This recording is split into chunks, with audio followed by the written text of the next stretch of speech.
Justice Department has charged Microsoft with engaging in anti-competitive and exclusionary practices designed to maintain its monopoly in personal computer operating systems. Microsoft has engaged in a series of anti-competitive practices. Forcing Microsoft to include Netscape's competing software in our operating system is like requiring Coca-Cola to include 3 cans of Pepsi in every 6-pack it sells.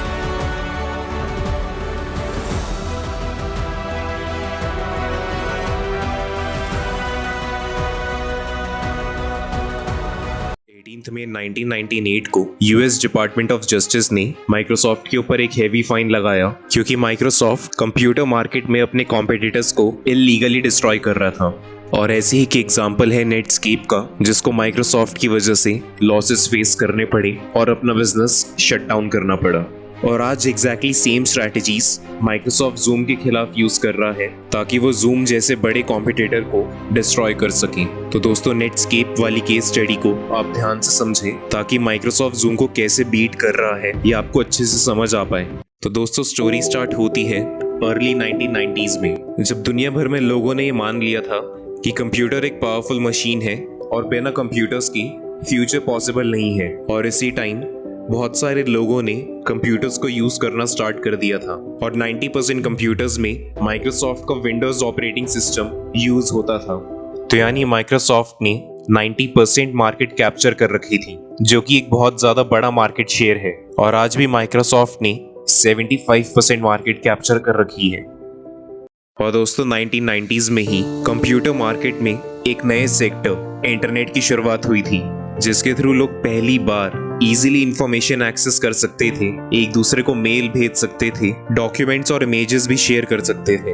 और इसी वजह से internet एक बहुत ज्यादा बड़ा sector बन गया और लोग इंफॉर्मेशन को इजीली एक्सेस कर पाए। इसके लिए इंटरनेट ब्राउजर्स का इस्तेमाल होने लगा। और ऐसे एक इंटरनेट ब्राउजर था नेटस्केप नेविगेटर, जो कि उस टाइम पर किसी भी इंटरनेट ब्राउजर से काफी ज्यादा अच्छा था और अपने कॉम्पिटिटर्स से उनके पास काफी ज्यादा एडवांस फीचर्स थे, जैसे कि आप मल्टीपल फाइल्स एक बारी में डाउनलोड कर सकते थे और जब वो फाइल्स डाउनलोड हो रही हैं आप उनको ऑनलाइन उसी समय पढ़ भी सकते थे। और इसके साथ साथ नेटस्केप ब्राउजर जेपैग इमेज को भी सपोर्ट करता था।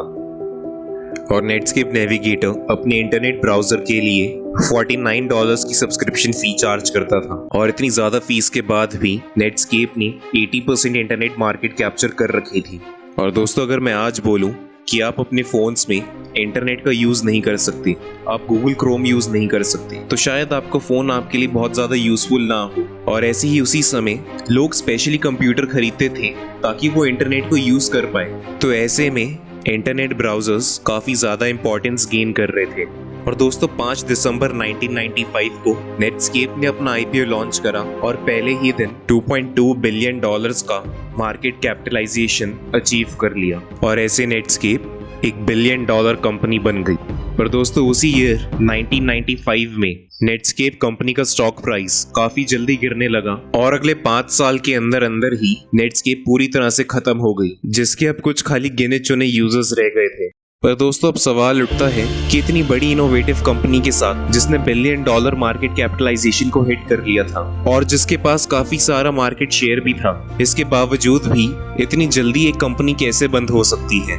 तो इसका आंसर है power of pre established dominance in the market. दोस्तों, जैसे कि मैंने बताया कि 90% कंप्यूटर्स में माइक्रोसॉफ्ट का विंडोज ऑपरेटिंग सिस्टम यूज होता था, यानी माइक्रोसॉफ्ट की पहले से एक प्री एस्टैब्लिश्ड मार्केट थी और माइक्रोसॉफ्ट ने इसी का फायदा उठाकर नेटस्केप को कंप्लीटली डिस्ट्रॉय कर दिया। तो 1994 में माइक्रोसॉफ्ट ने रियलाइज करा कि इंटरनेट ब्राउजर्स बहुत ज्यादा इंपॉर्टेंट हो चुके हैं और माइक्रोसॉफ्ट ऑलरेडी काफी लेट हो चुका है इंटरनेट मार्केट को कैप्चर करने में। इसलिए 1995 में जब माइक्रोसॉफ्ट ने विंडोज 95 लॉन्च करा, तो विंडोज 95 के साथ माइक्रोसॉफ्ट ने इंटरनेट एक्सप्लोरर को भी लॉन्च करा, जो कि उनका खुद का इंटरनेट ब्राउजर था। और माइक्रोसॉफ्ट के इंटरनेट एक्सप्लोरर को आपको इंस्टॉल करने की जरूरत नहीं थी, वो बाय डिफॉल्ट आपके कंप्यूटर में इंस्टॉल्ड था। और इसके साथ साथ जितने भी लोग माइक्रोसॉफ्ट का विंडोज ऑपरेटिंग सिस्टम यूज करते थे, उन सब में इंटरनेट एक्सप्लोरर अब डिफॉल्ट वेब ब्राउजर था। और इतना ही नहीं, इंटरनेट एक्सप्लोरर को आप अनइंस्टॉल नहीं कर सकते थे, यानी कि लाइफ टाइम माइक्रोसॉफ्ट का इंटरनेट एक्सप्लोरर आपके कंप्यूटर में हमेशा रहेगा। और जो सबसे मेन चीज माइक्रोसॉफ्ट ने करी वो थी कि माइक्रोसॉफ्ट ने ऑलमोस्ट इम्पॉसिबल बना दिया था नेटस्केप ब्राउजर से एमएस ऑफिस फाइल्स को डाउनलोड करना। और क्योंकि 90% लोग माइक्रोसॉफ्ट को यूज करते थे तो ऑब्वियस सी बात है कि फाइल्स को रीड करने के लिए ज्यादातर लोग एमएस एक्सेल, एमएस वर्ड, इन सारी चीजों का यूज करते थे। और क्योंकि नेटस्केप और दूसरे ब्राउजर्स से एमएस ऑफिस की फाइल्स इजीली डाउनलोड नहीं हो पाती थी, इसलिए लोगों ने काफी जल्दी नेटस्केप को यूज करना बंद कर दिया। और एक और इम्पॉर्टेंट पॉइंट, नेटस्केप ब्राउजर को यूज करने के लिए आपको हर साल $49 पे करने पड़ते थे, जबकि माइक्रोसॉफ्ट का internet explorer free of cost था। और दोस्तों इसी वजह से नेटस्केप कंपनी बंद हो गई और साल 2000 में इंटरनेट एक्सप्लोरर के पास 95% मार्केट थी।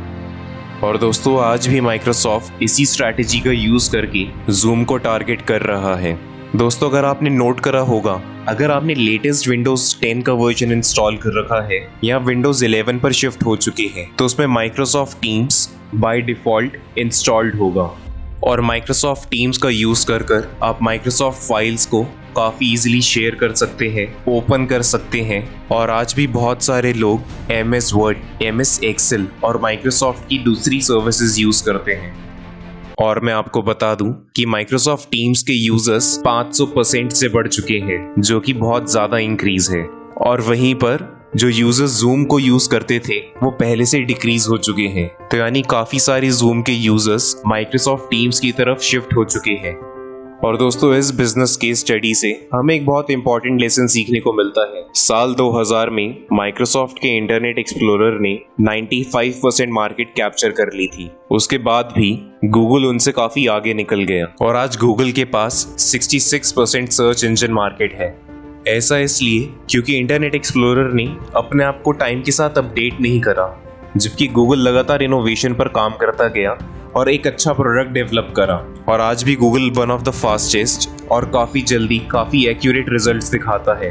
तो यानी एक गुड कंपनी अपने कंपटीशन को हमेशा हराने की कोशिश करती है, पर एक ग्रेट कंपनी एक अच्छा प्रोडक्ट बनाती है जो कि कस्टमर्स और मार्केट नीड्स को सेटिस्फाई कर पाए और उनकी डिमांड पूरी कर पाए। I hope you enjoyed this video. ऐसी और इन्फॉर्मेटिव बिजनेस केस स्टडीज के लिए प्लीज इस चैनल को सब्सक्राइब करें, वीडियो को लाइक एंड शेयर करें। Thank you for watching this video and I will surely see you in the next one.